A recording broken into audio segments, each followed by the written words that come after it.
السلام علیکم ورحمۃ اللہ وبرکاتہ۔ ناظرین، یہ ایک کویسچن ہے کہ سجدہ سہو کسے کہتے ہیں اور سجدہ سہو نماز میں کب واجب ہوتا ہے؟ تو سجدہ سہو کہتے ہیں نماز کے اندر کوئی کمی بیشی رہ گئی،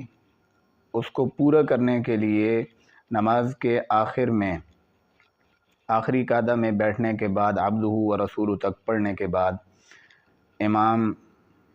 یا مقتدی یا کوئی بھی نماز پڑھنے والا اس کی نماز کے اندر جو کمی رہ گئی، ایک طرف سلام پھیر کر 2 سجدے کرتا ہے اور 2 سجدے کرنے کے بعد پھر پورا تحیات پڑھتا ہے، پورا جو ہے وہ تشہد پڑھتا ہے، تو اس کو سجدہ سہو کہتے ہیں۔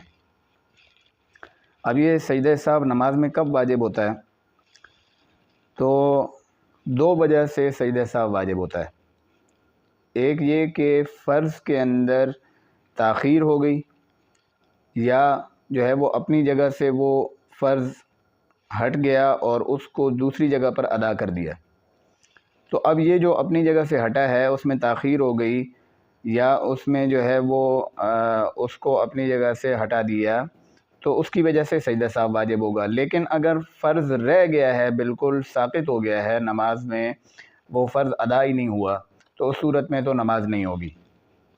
اس کی کمی کو سجدہ سہو سے پورا نہیں کیا جا سکتا، اور یہ تب ہوگا جب ہمیں معلوم ہوگا کہ نماز کے فرائض کیا ہیں۔ اور دوسرا، واجبات کے اندر اگر تاخیر ہو گئی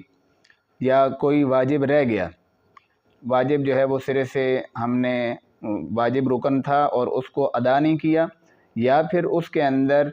3 مرتبہ سبحان اللہ سبحان اللہ سبحان اللہ کہنے کی مقدار تاخیر ہو گئی، تو اس صورت میں سجدہ سہو واجب ہوگا۔